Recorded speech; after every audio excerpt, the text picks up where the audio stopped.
So today I'm going to give you guys a complete step-by-step guide to putting a brand new mobile home on a piece of raw land. So whether you're tackling this project on your own or you're having the dealer do it for you, this video will actually explain step-by-step what needs to be done and in which order it needs to be done in.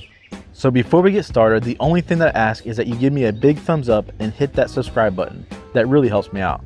So here we go from start to finish. So the first step is actually finding the land. You can use a realtor, you can use Zillow, realtor.com, Facebook Marketplace, whatever works for you.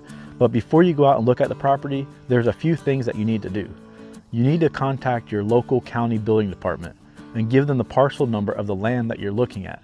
They're going to make sure that it's zoned for mobile homes, there's no restrictions on it, and also use websites like FEMA.gov. Make sure it's not in a flood zone. These steps are very critical. Do not skip them. So if the county says that everything is good, you're ready to move forward, actually get out there and walk the land. Look and see how much work is going to be involved. How many trees need to be cleared? How do you access the property? Where's the home site going to be? Once you kind of map out all these locations, you like the land, you like the property, now you can go ahead and make an offer on the property. Step 2, get it under contract. When you make an offer, make sure you ask for the longest inspection period or contingency period possible, ideally 10 to 15 days. This gives you time to do your due diligence. During this period, you'll complete 2 critical steps, a PERT test and a land survey. So step 3 is the PERT test. The PERT test checks your soil to see if it can support a septic system. If it passes, great. If it fails, that doesn't mean it's the end of the world. It just means that you need a more expensive septic system, like a mound or engineered system. At this point, start calling local septic companies. They know your area and they can give you realistic pricing and options. Step 4, land survey. Now you will definitely need a land survey. A land survey actually defines your exact property boundaries. It's required to pull permits for planning, for placing your home correctly. Now a land survey can take a few weeks, so make sure you plan accordingly. Once the PERT test is passed and the survey is done, you're ready to close on the land. So after you own the land, the next step is to actually get a 911 address. You will apply for this through the county. They're going to ask you for a simple drawing of the property dimensions, and where you want your driveway. So it's pretty easy to do. You don't have to be an artist or anything. You'll also need to have a physical mark on your driveway. So you go to Tractor Supply or somewhere and get some little flags. So put some flags out in the property where the driveway is going to be, because they're going to come out and inspect it. Once it's approved, you'll get your official address. You'll need to post this on the property somewhere, and this will help all the contractors know where to go. And that's your address for your property. Step number 6, clear the land and build the driveway. So now it's actually time to prep the land. You'll need to clear trees, brush, create access to the home site, install a driveway, maybe gravel, lime rock, even asphalt. You don't need to fully clear everything, just enough so you can access the property and the house location. So the next thing you need to do is actually pick out which home you want to put on your land. So you actually need to know the square footage, the size of the home. All this is needed in order to pull permits, to get your site plan, and to get your septic started. So you need that site plan to show the setbacks on the property and where the home is actually going to be located on the property. That's very important. You also need the site plan in order to do the septic and the well. Everything has to be drawn out on that site plan, but we can't do that until you know which home you want.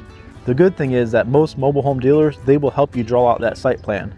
Step number 8. Now it's time to actually find your contractors, because we have to install the well and the septic.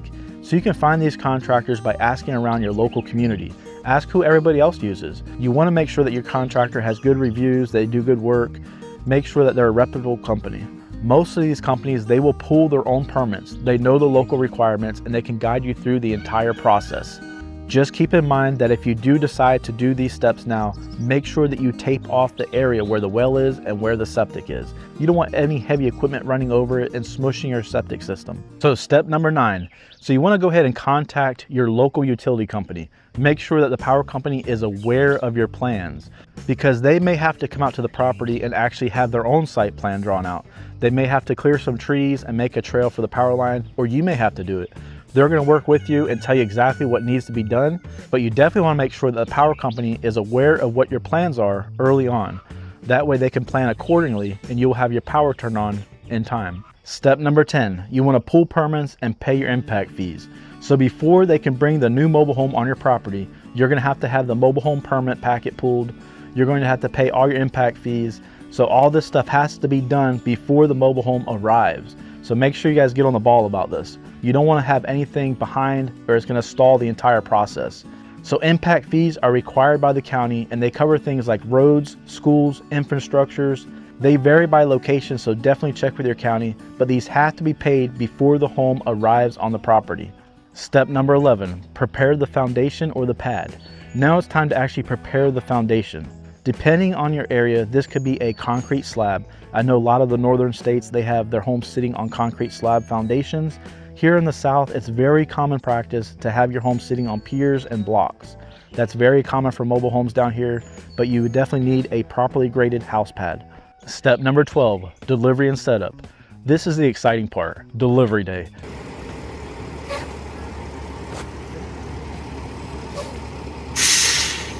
The setup crew will actually place the home, they'll level it, they'll secure it, they'll join the sections together. Some companies actually include the AC, the steps, and the skirting along with this process.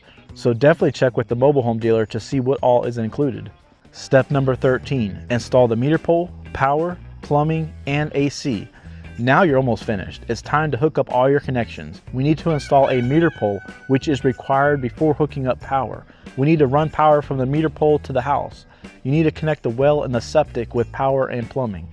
You need to install an HVAC system. You have to have AC system all hooked up to the house and ready to go. Sometimes one contractor can handle multiple tasks, so definitely check with your contractor to see what all they can do. So for example, our septic tank contractor, they actually came out and they installed our meter pole for us. They installed all the plumbing from the house to the septic, the plumbing from the well to the house. So like I said, one contractor can usually handle multiple tasks. Step number 14, inspection and power release. Throughout the entire process, the county is going to perform multiple inspections. They're going to check the foundation, the setup, the septic, the electrical, the plumbing. Once everything passes, they will actually contact the utility company and they will let them know that it's okay to release power to the home. The power company will come out and they will connect your service. At that point, you're done. And that's the full process of putting a mobile home on a piece of raw land. So it might seem like a lot at first, but once you get past the planning and paperwork stage, everything starts moving really fast. And remember, you can either manage all of this yourself like we did, or you could have a mobile home dealer handle everything for you. If this video helped you out, make sure you guys subscribe, and I'll see you on the next one. Bye.